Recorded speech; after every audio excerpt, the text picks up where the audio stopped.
Hey folks, buckle up. We're about to miss the voice on TV, but that doesn't matter so much because we're about to embark on a journey that's going to take us from the depths of your gut to the heights of corporate success. Or maybe it's not a sci-fi adventure, it's the Company Road podcast. And today we're going to be diving into the fascinating world where nutrition in itself is going to be discussed, but also in terms of how it meets business performance and the things that we can do in that area. So who's going to guide us? None other than Cailie. Cailie, massive warm welcome to the show. Thank you so much for having me, Chris. Thanks. And yeah, I mean, imagine like for the listeners out there, imagine a person who can decode some of these mysteries of the digestive system. In the morning, you're thinking about company's workforce by lunch, and you're still doing things in the evening with your 3 kids by dinner time. So you're kind of doing everything yourself, which is amazing. And you're a rare breed. So a clinical nutritionist, got a knack for change management, which was your prior occupation, and a flair for kind of motivating people to think more about probably what they eat and how they live. And you're not just talking the talk, you're walking the walk. So you're running a thriving private practice and you're doing global business workshops and lots of stuff going on in the house, no doubt. We'll get into some of the interesting stuff. We'll talk about the food on the plate, the secret ingredients, some of the things, but other things probably mixed in with business as well. And yeah, it's going to be an interesting chat. So I want to dig into some of the juicy stuff, and maybe we just start with an opening question, Cailie, which was around your transition, because once upon a time you were in change management. Now you're obviously running your own business in the world of nutrition. But tell us about those steps and what led you to leave the wonderful world of change management. Well, I'll start off by saying that the 2 careers, although they do seem at odds, are actually not that different. And I came to learn this during my time back at uni to study nutrition and dietetics. So working in corporate change management for over 10 years, so 15 years in corporate in total. And my change career was heavily focused on behavioral change and capability uplift at an organizational level. And what I really felt passionate about is helping people shift through the stages of change and helping them remove barriers to make sure that the changes were sustainable. And then meanwhile, on a personal note, was always a foodie and was known as a bit of a health nut around the office, always bringing healthy baked goods for everyone, and knowing that I wanted to sort of take this a bit further. And then just on a whim, decided that I would go back to uni and do this degree. And so straddled full-time corporate career while studying by night and by day, and then started having babies along the way. And it all got a little bit jumbled for a little while, but now happily working full-time in nutrition, running my own business and doing all the juggle that comes with that. Yeah, wow, amazing journey. And yeah, congrats for doing that transition. It's a really hard one.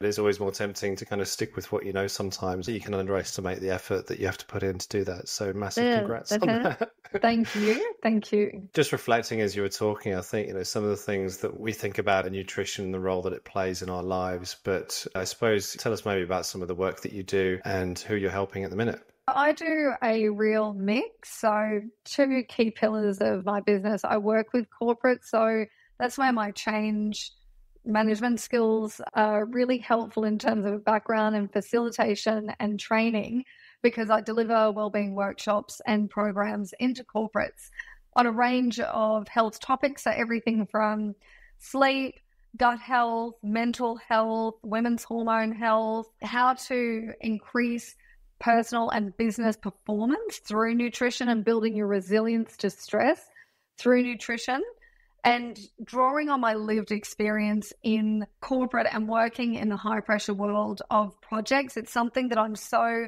familiar with, the need to nourish yourself well in order to be able to perform at your best.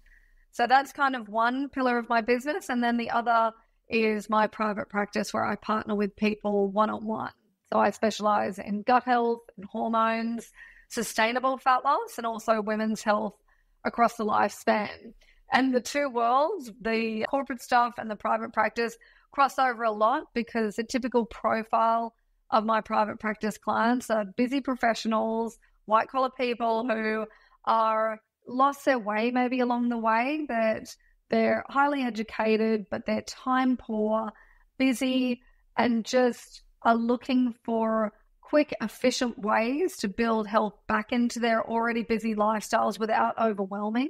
And again, that's where I really shine, because I'm a busy parent and running my own business. And so I share all of these not only my clinical experience tips, but my lived experience as someone who does the juggle every day. It's a lot to juggle. So yeah, I don't know how you do it, but maybe we'll get into that. So I want to start with maybe a question around the world of work, the corporate side of things. And when you walk in, or maybe when you were in that role in change management, what were some of the things that you were seeing that were kind of systemic, or, what were you noticing about kind of the bad habits that were around with regards to nutrition? I think first and foremost, the glorifying of busy being busy. I had $1 for every time in the lift when I was working in corporate, and you'd see people go, how are you? And that first answer would be, busy, flat out, crazy busy. And it was this kind of accepted model where health and being busy were mutually exclusive concepts. And very few people were getting that balance right. And I've seen people collapse on the job, have many heart attacks because they were working so hard.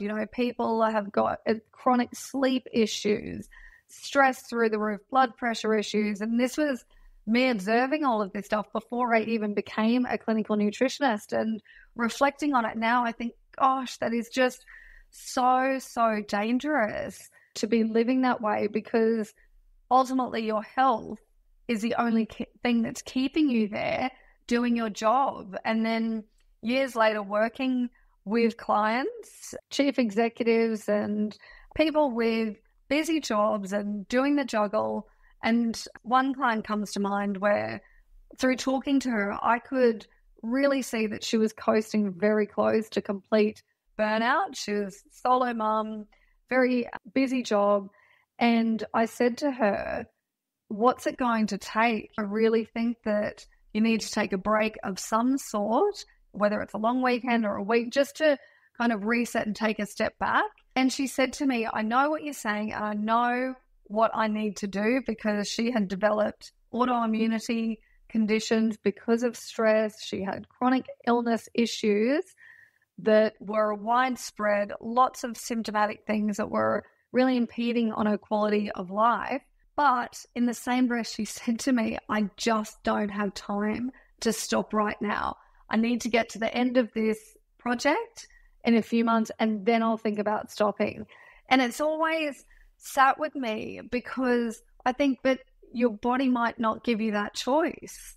You keep running at such a pace, and we keep expecting our body to just sustain us, which it does to a point. But at some point, it might decide that that's enough, and it forces you to stop. And I speak from personal experience with this, because I've been through burnout. Yeah, it's hard to say to somebody who hasn't maybe experienced it yet that could happen in a way that would make them sit up and pay attention in that moment, because you're right, there's always something in the way. You're going to have to deliver that project. You're going to have to run like a lunatic for another 3 weeks, 4 weeks until that's done. And then you'll worry about your health. I'm just thinking, the world of work doesn't seem to be that well designed for us if that's what's happening. I think it's about creating boundaries and disruptors so that you're managing your levels of stress, because I can't take away the stresses that are thrown at my clients. What I can is give them practical tools that they can use that just help them be more resilient to that stress, so that you are able to handle it a bit more. Oh, yeah, okay. So you can buy yourself some time maybe in that moment. You can. You absolutely can. So what are some secrets here? What can we go into? So the secret, the biggest one, and this is a pitfall for so many people, and it is such a simple thing, eating breakfast. It sounds simple, and people could think, oh, sure, we know this, but we've all got this cortisol awakening response, which is a natural thing in the morning that helps us switch out of sleep mode into awake mode. Great. And the relationship between cortisol and food is that food helps to blunt that cortisol response. So it just alleviates the kind of sharpness of it. But if you take food out of that equation and add in, let's say, coffee, which so many clients say to me when I ask, what is your breakfast? And they say coffee. That's not a meal. So then you've got the caffeine, which is helping spike cortisol. And if you're not then eating for hours later, you've just got cortisol on the rise. And so scientifically, you are not as resilient to stress as if you were to introduce food. And I see it time and time again, like magic, with my one-on-one clients who come to me and they're stressed out of their mind. They're tired but wired of an evening, yelling at people around them, the hair trigger of emotion. And we introduce a protein and fiber-rich breakfast. So not just any breakfast, cereal, great source of carbohydrates, but that's not going to cut it in terms of sustained energy. So a really balanced, nutritious breakfast. And they come back to me a couple of weeks later and go, I can't believe this. I feel so much calmer. I switch my coffee to later in the morning. I'm not suffering with the 3 p.m. slump as much. It's incredible. So that would be the first thing, the simplest thing that you can do for yourself, for stress management, for making yourself more resilient long term, is introducing a balanced breakfast. Yeah, amazing. So the one that has all the ingredients in, the ideal breakfast, how are you describing that?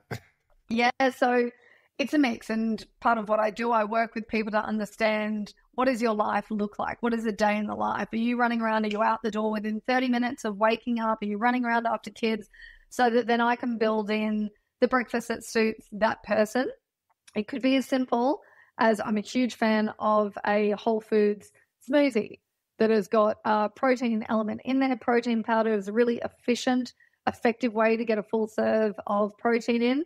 But then we're adding in whole foods like fruit, some nice veggies that go well in smoothies are things like cucumbers, zucchini, cauliflower.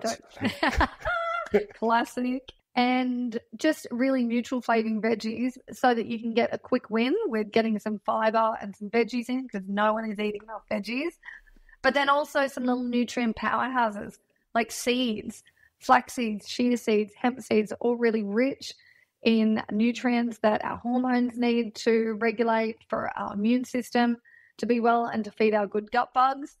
Smoothie, what could be quicker? Blitzing that up, wonderful. I'm also a big fan of batch making things. So like baked oats, for example, would be lovely because, again, you can grate in things like carrots, zucchini, but also add in some lovely fruits and berries, get a whole bunch of eggs in there, milk, and then bake it, batch cook it, and freeze it in portion sizes to use later on.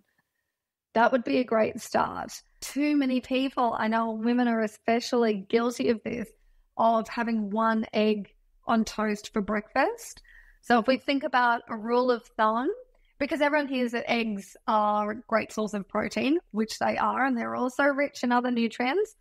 But a good rule of thumb for main meals is that we want to aim for around 25 to 30 grams of protein at each meal. One egg has 6 grams of protein. So it's just not enough. And one piece of toast might have 4 grams of protein. So if you think about playing a numbers game with it, all of a sudden you're trying to play catch up for the rest of the day. So we're thinking about more like 3 eggs on toast, on like a high protein toast for breakfast. That would be a really lovely start. And if you can grate in some veggies into a scrambled egg, that would be delightful too. Another concept that's a bit divisive is dinner for breakfast. Not everyone's on board with this, but I always suggest it because having animal meat, or it could be tofu or something like that if you're vegetarian or vegan, but thinking about there's no reason that you couldn't have a steak or a chicken breast or something for breakfast. There's no rules around that. We've just created these rules that you've got to have like cereal or muesli for breakfast. But that's a really quick and easy way to get a great hit of protein and then combining it with some veggies or fruit, and then you're getting the fiber element as well. Oh, very good. All right. Does that mean you get breakfast for dinner, or does that you get another dinner later? It absolutely does. How delightful. You could have a big yogurt bowl and fruit for dinner. Lovely. I mean, it feels like it's very easy in a way. A lot of people have been either going without breakfast or, like you say, switching in coffees, and maybe it's 2 coffees or 3 coffees, and that's the decision around the variety they have for breakfast. There's talk about other things like intermittent fasting. Some of these themes are coming up. How late in the day can you basically leave it before you start eating? I mean, all of this is kind of feels like it's not aligning with what you're saying. No secret about that. And I always have in any of the corporate workshops that I run, there's always someone in the audience who does intermittent fasting and says it works for them. And if you feel okay fine. Who am I to tell you otherwise, other than being someone who leans heavily on the science? And what the science tells us, particularly for women, premenopausal women, is that our hormones don't do so well on it. So a lot of people use it as a weight management strategy because essentially what it's doing is restricting your calorie intake. There's nothing magical about intermittent fasting for weight management. It's just another vehicle on the same highway aiming to get you to the same destination, which is generally weight loss. But it's not the only vehicle. And what we know is that, yes, it might equal weight loss, but it's not helpful for your hormones. And again, I have so many clients who come to me and are feeling stressed, are feeling anxious. They're only having the coffee in the morning because they're fasting until midday. And it's not until I start sharing what the evidence says and they think, okay, I didn't realize I could be feeling better than this. I just thought that stressed was my modus operandi. And once we introduce food in the morning, then it's a complete transformation. So I'm a firm believer in flooding your body with nutrients in the morning, not starving it, and then feeding your body at regular, predictable intervals throughout the day. Because if we think about what are our hormones made of, our neurotransmitters, it's all those bodily functions require nutrients and substrates. And where do we get those from? From the foods that we eat. And so why would we starve ourselves of these really beautiful nutrients that we need so much for stress management, hormone regulation, for clarity of mind, creativity, quality of sleep? The list is endless. So that was intermittent fasting. What else can we myth bust? What about water? How's that featuring? And that's another thing. Not enough people are drinking water. So water it's a bit like walking. It's so underrated in terms of where it fits into the health puzzle, because we need water to transport nutrients around the body. We need it to lubricate our joints. We need it to help our kidneys and our liver detoxify things from our body. And so if you're drinking 1 liter of water a day, it's simply not enough. And even mild dehydration has been shown to impair cognitive function, concentration, mood. It affects our hunger levels negatively. So we really want to be aiming for minimum 1.5 liters, but more healthily around that 2 liter mark would be a great start. More obviously if you're exercising or in hot weather. Also, because a lot of my clients have fat loss as one of their goals, we need water to support the biochemical reaction of fat breakdown. So if that's not enough of a motivator for people that it can actually help them lose weight, increasing hydration does that. I think that's really important to point out. It seems obvious again, but a lot of water coolers and jugs of water in meetings, and the drink bottles are coming in and out. And obviously Frank Green have had something to say about people carry it around now too. So absolutely, there's a more fashionable way to carry it, right? Which is totally good. And yeah. I think finding different strategies, because a lot of people say, I don't get excited about water. I get that. So how can you make it more appealing? So whether it's buying a soda stream for home, if you added a dash of fruit juice to it or something to make it more palatable, so be it. The end result is that you're drinking more water. Herbal teas are great because they contribute to hydration, and people often don't think about that. But you can enjoy herbal teas cold or warm. It's great in colder climates because I know a lot of people don't like to drink as much cold water when it's cold weather. So herbal teas, all the options now that are sugar-free options like kombucha and the soda leaves and things like that, just great to intersperse in between your actual tap or filtered water, anything to increase the hydration. And weight loss, I mean, we talk a bit about work. It's hard to mix in, I suppose, the needs of the daily grind with what people are actually aiming for and what their goals are in terms of could be better sleep, could be weight loss, could be this, could be that. But how are you setting people up in a way that can make all of that work together, do you think? Because weight loss, particularly if you're in an office job or if you're at a desk, it can be a very hard thing to manage. Yeah, it absolutely can. So there's kind of two sides to that coin. If it's purely for a weight loss, the good news, you don't actually need to move your body, contrary to popular belief, in order to lose weight. All you need to do is put yourself into a calorie deficit so that you're consuming less calories than what your body requires each day. But the benefits of exercise are far and wide. So it's going to improve your mood. It's going to increase your muscle mass, which is so important as we age in terms of being an anti-aging mechanism. It's just going to make you feel better because we release those endorphins, and then that kind of healthy habit breeds more healthy habits, and then you stay on track with healthier choices for yourself. So because a lot of my clients have hybrid roles now where they're in the office some days, they're at home others, the key focal point of any work that I do with someone is focusing on their sleep, because if you're not sleeping well, that is kind of the cornerstone to the rest of your well-being. How could you possibly wake up motivated and ready to exercise or ready to do positive things for your health if you're going to bed at midnight, 1 a.m., waking up at 3 a.m. because you're stressed? All of those things just have a negative knock-on effect. So finding strategies to improve people's chances of quality and quantity of sleep, and then working with people on an individual basis to find, okay, what opportunities are there in your day to increase incidental exercise?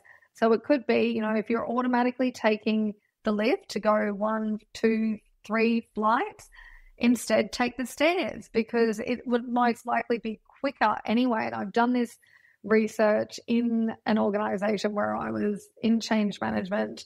The ability to get from A to B using the stairs is a lot faster than waiting for the lift. Also finding opportunities to move your body with colleagues. So walk and talk meetings, going out for lunch, getting out in the sunshine, just those little opportunities. It's just occurred to me, one of the conversations with a client about a year ago when we were looking at helping her build in healthy habits, and she's living in Sydney, and she would take the train from her home, which was nearish to the city, into her workplace. And I did a quick look on Google Maps and realized that if she walked instead of catching the train, it would only increase her travel time by 7 minutes. And so that was a no-brainer. And she'd never thought about it before. It was just a given that she would jump on the train. And so 7 minutes was a feasible and normal choice to make, so that she was looking after her health and also creating that disruptor. So that was a lovely win. Other things like getting off the bus, stop earlier, or getting off the train or stop earlier.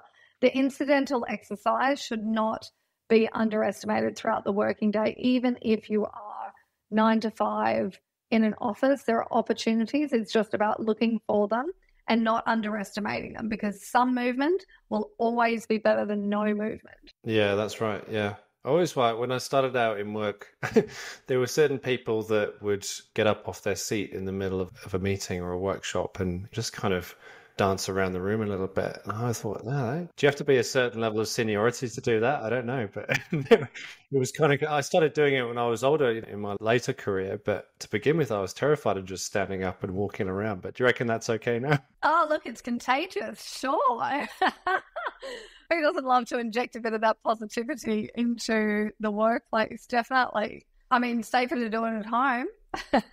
That's the other thing, because a home habit around work has now been established, obviously, since people have been working at home a little bit more. So it's good and bad. And obviously, if exercise and movement and nutrition isn't baked into your home life, just the same as it maybe isn't baked into your CBD kind of office life, then some of these habits kind of, they creep in, and the fridge, which is full of the goodies that you'd normally have at the weekend, is kind of there ready for you to kind of pick from on a Monday lunchtime. So what's the easiest way to kind of start putting good habits into practice, do you think? I think it's about first understanding and acknowledging the habit loops of what actually happens with the brain in order for a habit to form.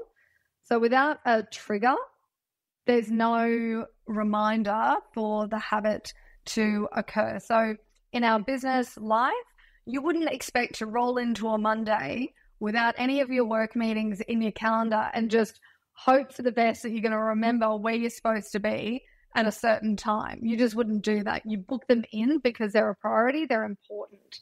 So that's the starting point. If you want to implement a new healthy habit, I encourage people to treat it like you would an important business meeting with your boss.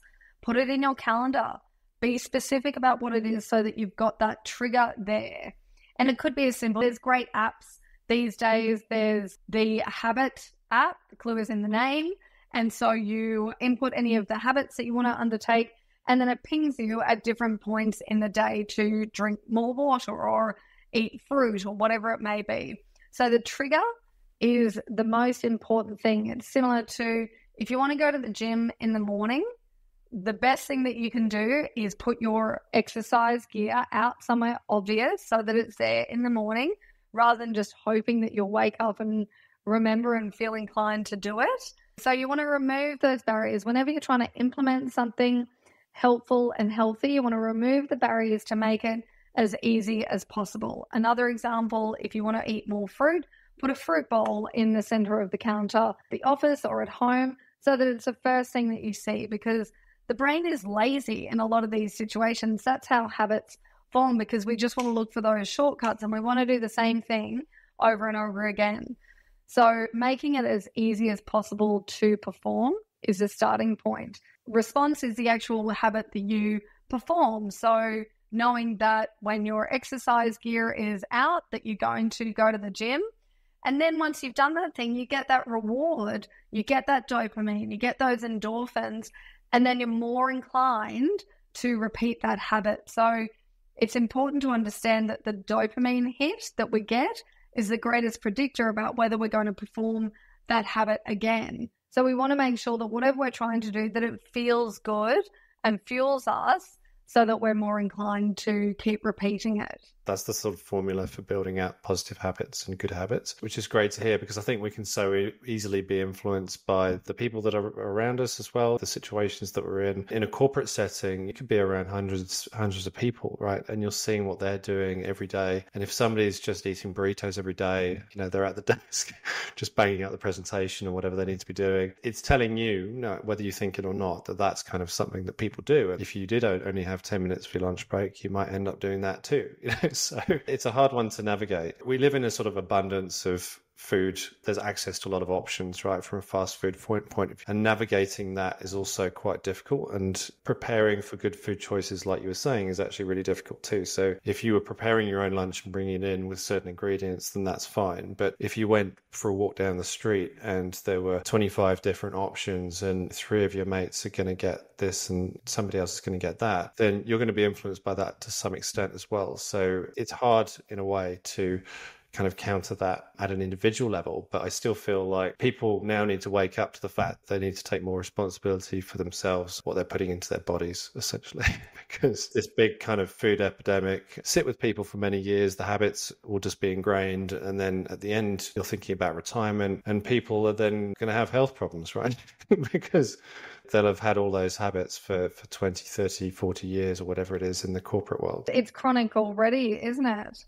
It is, and I think those kind of behaviors filter down because people need to feel empowered and that they have permission from more senior leaders to do the things that are in the best interest of their well-being. I love there's a tech company that has a concept of leaders leaving loudly, where it's not a case of everyone just trying to sit at their desk till the nth hour and wait for the leader before they can leave, but leaders making it okay for other people to step away, go home to their families, go home to their pets, whatever it may be, go home to their housemates, to try and disrupt those ingrained habits about being the last one in the office, for sure. I think as well, having conversations at a team level around creating sort of guiding principles for a team around what's okay, because we're all kind of forced into this scenario when the pandemic hit and everyone was working from home all of a sudden overnight. Now, some teams had done it for a while and it was not new news, but other ones are really shocked about it and trying to put in place habits as a team where you could all work together and still be productive and get what you needed from each other for in the best interest of the business.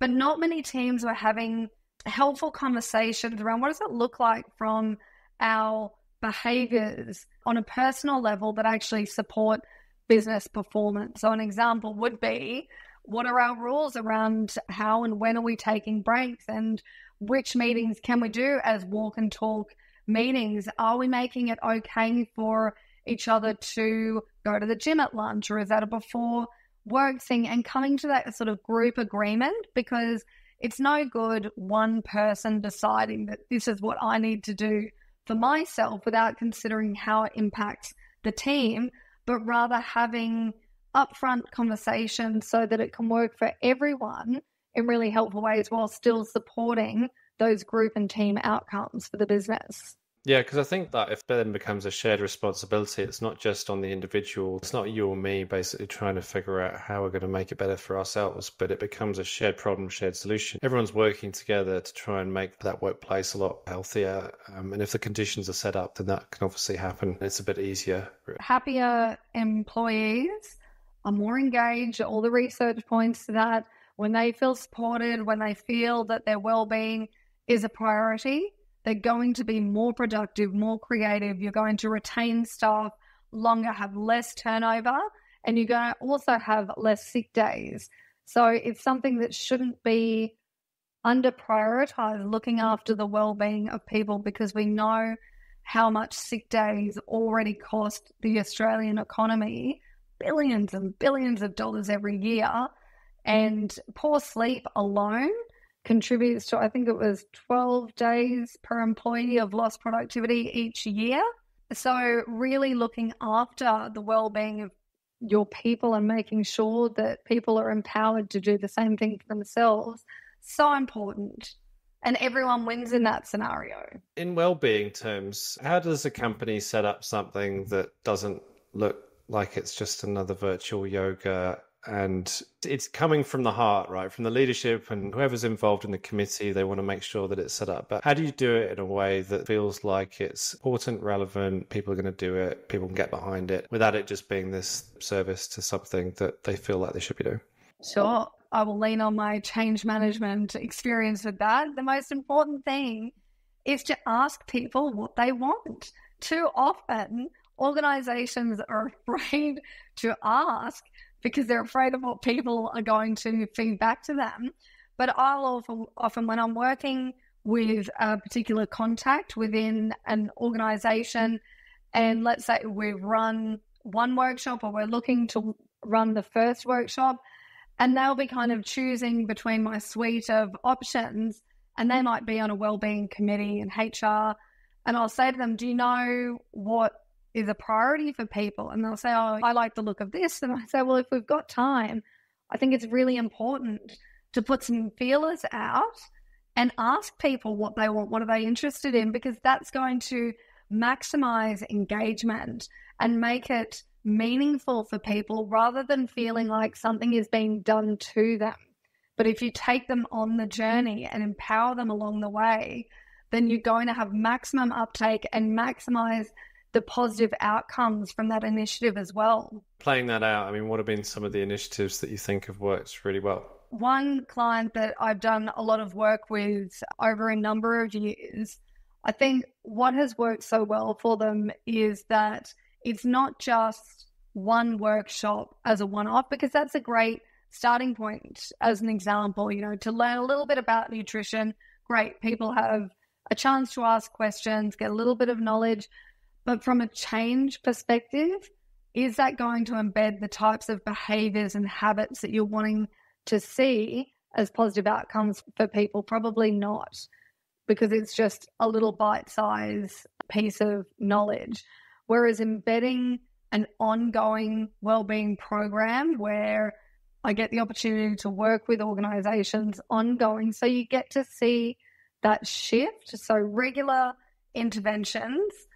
And then more than that, this particular client that I'm referring to, they engaged me to run an annual wellness clinic where I see their people one-on-one. So it's more than a group workshop on a broad topic, but actually going deep into their well-being so that I can make recommendations for them and prescribe custom meal plans for them as an individual clinically indicated supplements, stuff that is going to really change their health so that everyone is being taken on this journey together. And the outcomes have been incredible. The managing director said that they've got an entire new language set in the office around well-being, and people are empowered to keep each other accountable to healthy habits. So it's changed the entire culture of an organization, and that's pretty incredible. So many addictive kind of behaviors in the work setting, and they're not all positive, unfortunately. So you kind of pick up a lot of that. But actually, if you can flip it the other way and actually turn addiction into something for good, then that's really cool. And it sounds like you've been able to achieve that with work that you're doing. So that's nicely done. It's rewarding. It's rewarding. Yeah, it's rewarding. Yeah. You see it change. And happy people. So, yeah, absolutely. Yeah. I mean, you wonder whether a totally happy workforce is possible. You know, can that be achieved? I don't know. It's a unicorn moment. Again, leaning on change management, you can't make everyone happy, but you can certainly. That's also true. Yeah, you can certainly try. And I feel like the personal well-being interventions are always going to do better than, say, a generalized video yoga or whatever it may be. Yeah. Because there's obviously like mental first aid and some other practices coming in now, which are really well received as well. So if you're thinking at that level and it's at an individual level, do you think there are things that people can be doing for each other almost one-to-one that could help? I think it's about creating connections with people so that you know people and that you're able to, if you notice that they are under a huge amount of stress or not doing so well or losing their way or starting to take sick days, a lot of mental health leave, that you're able to check in with them and say, are you okay? I think that's a great starting point, but also not underestimating the power of every one of us being a role model, because I have been in different roles of varying levels of seniority in an organization, but always felt like a role model in the well-being space. And because it was something that I was always so passionate about, was able to take people on that journey with me. So I think not underestimating the power that you have as an individual to have that positive impact on others. Yeah, definitely. There's always the kind of kitchen chat where people are busy preparing food and pulling things out of the fridge, and some curiosity really around what people are managing to rustle up, and there's always something going on. There's always something to learn from, I found. Yes, absolutely. The kitchen chat, wonderful. Like the water cooler chat.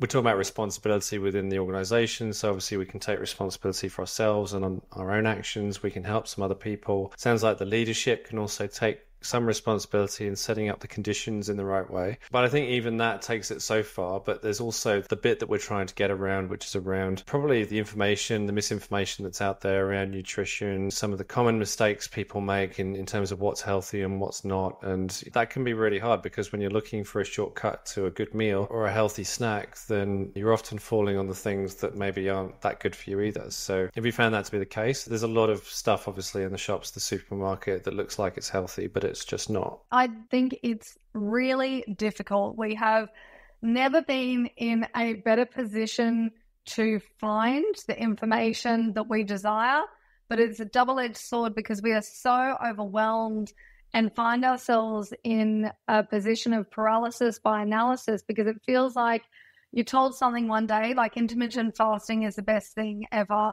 and then we're hearing that paleo, carnivore, vegan, there's a different diet every day. And then, like you mentioned, you go into the supermarket and you want to do the right thing. You want to go for a healthier option, but then you learn later that it's not so much. So I have a really pragmatic approach to nutrition where I don't purport the need to lean on organic everything, because that is just not achievable for so many people. And full disclosure, that's not how I eat. My thing, a bit like what I mentioned earlier, that any movement is better than no movement. Any fruit or vegetable is better than no fruit or vegetable. So don't overthink it. Just get, and I know there's judgment around, some people would say they never get their fruit and veggies from Woolies or Coles, and you need to get it from farmers markets. That fruit and veggies and coles have no nutritional value. That's not true. They do.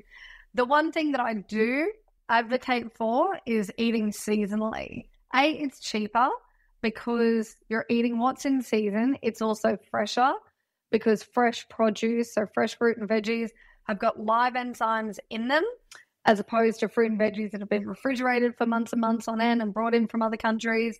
So eating seasonally is a really, really great start because it forces the variety into your diet so that you're eating different things all year round, because that's what our gut bugs love. They love the variety of fiber from different fruits and veggies. So that's a great start. Then from what a balanced plate looks like, I like to give people just a really simple visual guide that you don't have to be weighing things and calorie counting, or that's not how I practice. That's not what I have my clients do. But to construct a visual plate where you've got a quarter of the plate is covered in a protein. So whether that is a vegetarian protein like tofu or fish, or an animal source like steak or chicken, a quarter of it has got a starch source. So that could be potato, rice, pasta, sweet potato, pumpkin, something like that, because we need carbohydrates. They are your brain's preferred source of fuel, so we're not about cutting the carbs. And then ideally 50% of your plate is covered with colourful veg. So if you took nothing else away, that's a really great starting point to make sure that you're getting a balanced plate. And then from the packaged goods perspective, there are some really great brands here in Australia. I am loving FroPro is a brand. They do pizzas, they do burritos, and a couple of other things.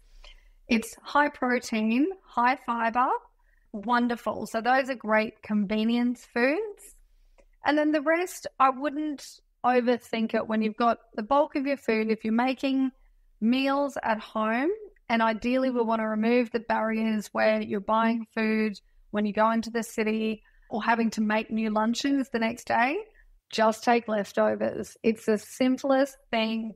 Make enough dinner that you can take some for lunch the next day, heat it up, happy days. That way you're in control of the ingredients. You know what's gone into it. It's really easy. You don't have to overthink it. Done. And then if you've got the bulk of your food that's coming from whole foods, if you've got some treat food in there, I advocate strongly for retaining treat foods in the diet, because you've got to have some fun. You've got to feed the soul. So there's no reason why you can't have a bit of chocolate, some lollies, cake, whatever floats your boat personally. But having a little bit of that soul food in the diet is just a nice little ritual. But there is a big difference between sitting down for a piece of cake or, say, a Tim Tam.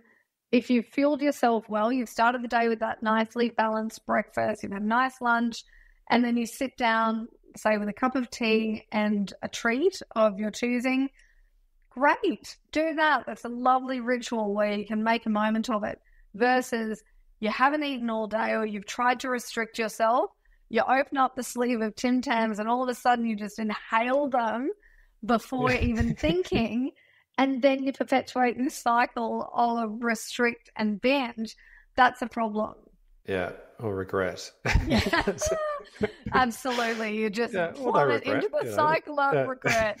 And that's doing nothing for it, because every food has its place. There is no one food that is a superfood. That might be controversial, but there is no one food that is a superfood. All fruits and veggies, in my opinion, are superfoods.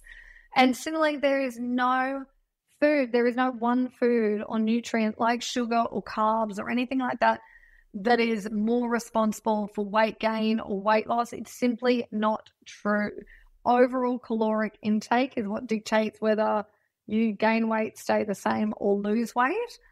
How I work with my clients to approach nutrition is we just think about, what are the nutrients that my body needs for my brain to work well, for my brain to be productive, for me to be creative at work, for me to have a stable mood, for me to be motivated to exercise and have the energy to exercise?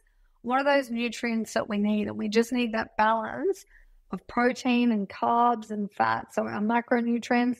And when we get those nutrients from whole foods, they're underpinned by all the micronutrients like zinc and selenium and iron and vitamin A and B vitamins and all those beautiful things, that's a lovely place to be in. Oh, it sounds good. You've explained it very well. I think it's inspiring because it doesn't focus on that one ingredient. Everyone wants to make a villain out of something that they eat. Totally.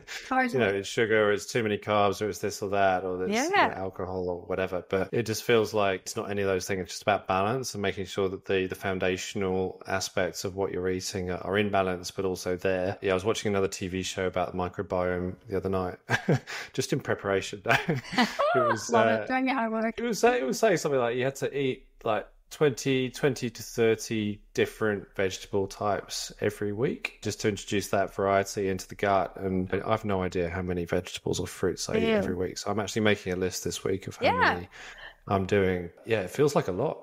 So it's plant foods. And so that's a good guide.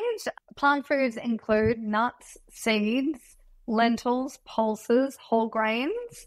So you don't have to find 30 different types of lettuce, which could seem overwhelming. But all of those in different season. Exactly, in season, that it's 30 different types of plant foods. But again, setting people up for success is what I like to do. And starting, if someone is only eating 2 different types of plant foods a day, let's increase that to 5 and then build from there. So don't feel if you're not hitting that 30 different types of plant foods yet. It's not like that is just a number to never be achieved, but just try. Next time you go to the supermarket or the farmers markets or wherever you get your fruits and veggies, branch out and try something that you've never tried before. It could be a different type of lettuce, or it could be some sprouted seeds, or maybe you normally eat spinach in a salad and try some rocket, because any different type of food is going to have a different type of fiber in it, and that is what our microbiome really, really loves. So just find those little bite-sized steps that you can do to just change things up a little bit so that you're not eating the same broccoli, carrots, and peas all year round. Yeah. Because there are a ton of supplements and things you can get out there as well. I mean, that can quickly erode your paycheck. Yeah, and I find it really sad because a lot of my clients come to me taking so many supplements that they're rattling. And I actually had a vegetarian client just last week, and she was taking greens powder because she thought that that's what it was well marketed on Instagram, I think. And she said, of course, I was just taking it. And I said, the source of all truth. Yeah. Exactly. And I said, it's not doing you any harm, but you're a vegetarian. All you eat is plant foods. You know, if someone was coming to me and wasn't eating any plant foods from a clinical perspective, would I start with a greens powder? No, I would be more inclined to get them onto like a nice tasty smoothie that would get really nice flavors with some delicious like mango or strawberries or whatever flavor. That's how I would start to get in some more veggies as a starting point. But greens powders, for the most part, they're definitely not doing you any harm, but they are really expensive. And it's a bit like a multivitamin where they've got kind of micro amounts of nutrients. So not a bad thing, but are they at a therapeutic dose that you're actually getting the health benefits from? More often than not, no. I think as well, experimenting with different ways of cooking and preparing veg. People think of a salad and they think, oh, cucumber, carrot, lettuce, boring.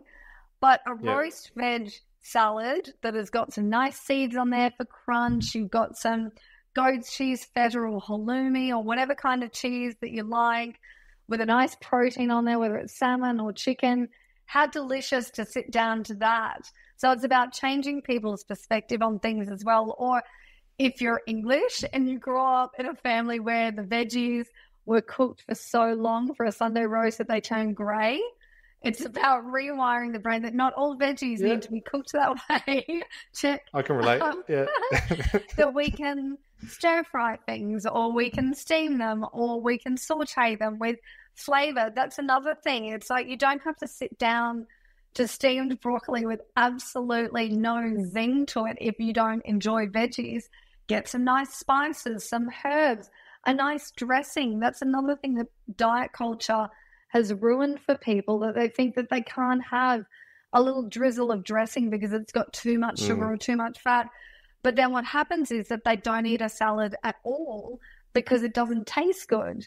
So let's just think about this logically, put some dressing on it, make it taste good, and eat the veggies, eat the fruit. All really, really good stuff. And I wanted to ask you one other thing, which is probably about how we decide on what we're going to eat. But in terms of how we eat, some of those situations, because obviously a lot of time it's in a rush, particularly at work. Sometimes it might be evening, kids, there's a lot of chaos. And obviously there's this notion of mindful eating, which is maybe encouraging us to slow down and think a little bit more about what we're eating, when we're eating it, so that we can pay attention more to that. It should bring you and restore you to a better kind of mental position as well. But is there anything in that area that you hear is coming up? It might sound a bit woo to some people, this idea of mindful eating, but it's actually rooted in science. Because if we think about the physiological reactions that need to happen and also physical reactions to food, so our digestion starts working when we look at food, and that's why a pretty meal is great because it's appealing. And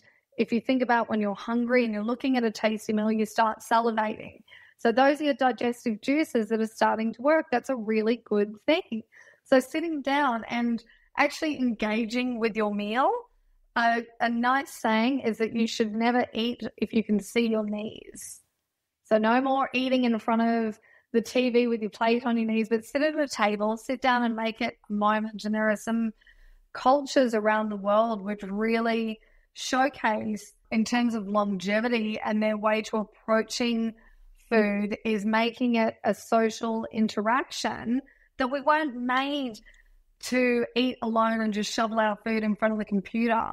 Because if you think about you're in a stressed mood, so you've got high cortisol, you're in amongst work deadlines, and then you throw food in front of you, you're shoveling. What stress is doing, it actually lowers your stomach acid. So it inhibits your ability to digest and absorb nutrients as well as what we should. Now, that can lead to all sorts of problems, the least of which is a bit of bloating, a bit of cramping. But when we've got chronic stress, it changes the intestinal lining, which is normally, I like to describe it as like a butterfly net. And then when we're stressed, it loosens it. And just for visual reasons, think about it like a fisherman's net with really big holes. And then food particles can escape elsewhere into the body, wreaking havoc, creating inflammation, and can also trigger off autoimmunity in extreme cases. So we really want to be focused on lowering our stress levels when we sit down to a meal. So sit down to a table, look at your food, smell it, allow your body to prepare for receiving food, and don't shovel it. So some of the techniques I recommend for clients is putting your knife and fork down in between bites, taking a sip of water, setting a timer. Another great strategy, especially for families where meal times can be pretty hectic, and I've got a 7, a 5, and a 3-year-old, I wouldn't say my meal times are relaxed in the slightest. But what we have introduced is, it's called Family Talking Point, these cards that just inspire conversation. Yeah. And I mean, the 3-year-old's a little bit loose with this interpretation, but the older two get it, and I can see the benefit as it goes on. But it's just forcing us to stop and talk and engage with each other, because meals are there to be enjoyed. We shouldn't be just eating to fill a hole and then go on to the next thing. Really stopping, because we're able to more accurately honor our hunger satiety cues, so that we can actually register when we're full, rather than sitting down in front of the TV and like shoveling a bowl of ice cream in 5 minutes, or, you know, eating a block of chocolate and then thinking at the 20-minute mark when our stomach is actually registered, and you spiral into that guilt and shame cycle of what we've done. So that would be a really important step to take, particularly for families, because we're role modeling those positive behaviors and habits for the next generation. And it's also benefiting our own health and well-being. Yeah, I mean, I think there's lots of great stuff in that. Thank you. And yeah, I mean, the attention span of us, let alone our children, it feels like it's really different to how it was when we were growing up. They want to just sit down, eat and go. And if they're not listening to something in their ear or watching a screen at the same time. It feels like it's a rare thing, basically, to all be eating at the same time and to be enjoying that ceremony of eating in some sort of way. Yeah, it's a hard one. I'll tell you a funny story, which is I went on a mindfulness course at one of my previous employers. There was a whole module on mindful eating, and part of this module was the start of it. She handed out a square of chocolate to everyone in the room. By the time she'd gone around the room to hand out the chocolate, I'd already eaten my chocolate, right? So because I didn't know what was going to happen, I just ate it. And that was just a complete knee-jerk reaction, because that's how normally would approach the situation of getting the chocolate out and eating it. But it was totally the wrong thing to do. And yeah, I felt really guilty about it. She gave me another one, thankfully, but it was a bit embarrassing. Failed that test miserably, yeah. I did listen to the lesson and then, yeah, felt even more guilty, not just for having just eaten it, but also just no attention span whatsoever. But yeah, I think what you're saying is incredibly important, particularly as we should really place a value on that occasion, but also the nutrients, really, the things we're bringing into our body feel like incredibly important, and those things can be often overlooked. So really enjoyed our chat today, Cailie, and you